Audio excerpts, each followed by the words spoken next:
thé. C'est plutôt tartine.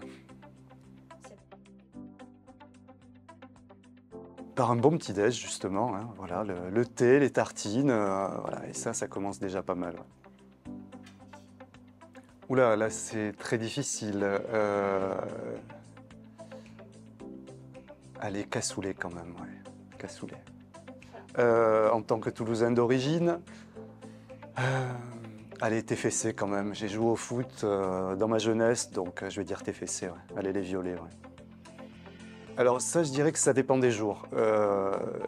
J'aime bien les deux, mais pour des raisons différentes et dans des moments différents.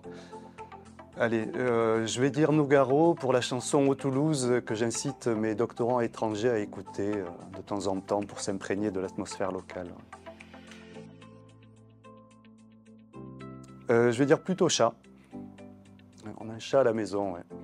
Alors moi, je m'appelle Sébastien Desjean, je fais partie de la plateforme de biostatistique et mon laboratoire de rattachement, c'est l'Institut de mathématiques de Toulouse. Mon rôle, alors, je fais partie des animateurs de la plateforme de biostatistique, au même titre que 5 ou 6 autres collègues impliqués, et avec la particularité de la plateforme de biostatistique, qui est plus un réseau de bonne volonté de statisticiens qui sont totalement volontaires pour s'impliquer dans des recherches avec des biologistes. Alors, au quotidien, c'est très varié, que ce soit dans le cadre de mes activités GenoTool ou mes activités extra-GenoTool. Je collabore beaucoup avec des scientifiques de disciplines différentes, des biologistes, alors qui peuvent venir de l'INRAE, de l'INSERM, voire d'ailleurs, du CNRS aussi. Ça peut être des collègues qui sont médecins, et plus récemment aussi, je peux avoir des collaborations dans le domaine du sport. Je dirais que c'est en lien avec la question précédente, le fait de collaborer avec des personnes d'horizons différents. Et moi, ce qui me fait le plus vibrer, c'est clairement... Alors, je vais dire deux choses. La première, c'est d'en apprendre tous les jours. Quand je travaille avec des agronomes, je vais capter quelques infos liées à l'agronomie. Le lendemain, je travaille avec des psychiatres. Je vais en apprendre davantage sur la santé mentale. Donc ça, je trouve ça exceptionnel. L'autre aspect qui m'échappe pour le moment, c'est cette... Enfin, encore une fois, je vais revenir sur le côté vraiment variété des échanges. Oui, et le fait de contribuer à répondre à des problèmes très concrets.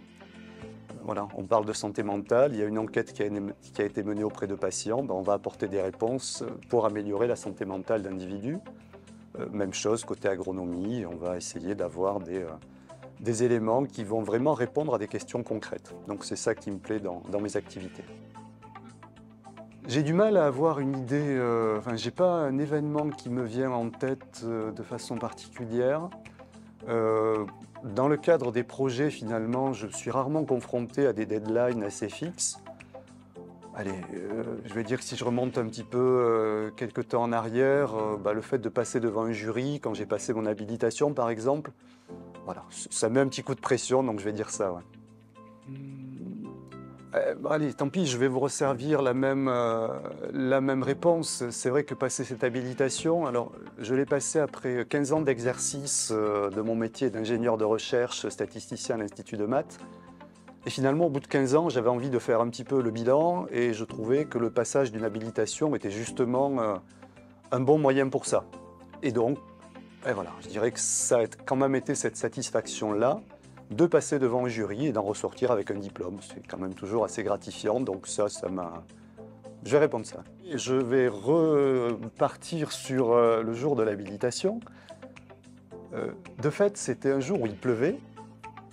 Et donc, alors, je m'étais dit, je ne sais pas pourquoi, alors ça allait se passer un peu plus tard dans la matinée ou l'après-midi, je ne sais plus. Mais en arrivant, je me suis dit, je ne vais pas m'habiller tout de suite avec la tenue que je souhaite porter pendant la soutenance.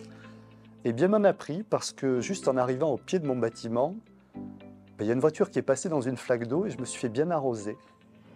Et donc, j'étais content de me dire, tu as bien fait de prendre un autre pantalon dans ton sac. Voilà. Donc c'est une petite anecdote celle-là, c'est vrai que ça... Vu que j'avais une tenue de rechange, j'ai pris ça avec un très grand sourire. Je lui ai dit, même ça, tu m'auras pas, je suis prêt. Voilà. trouvé ça bon.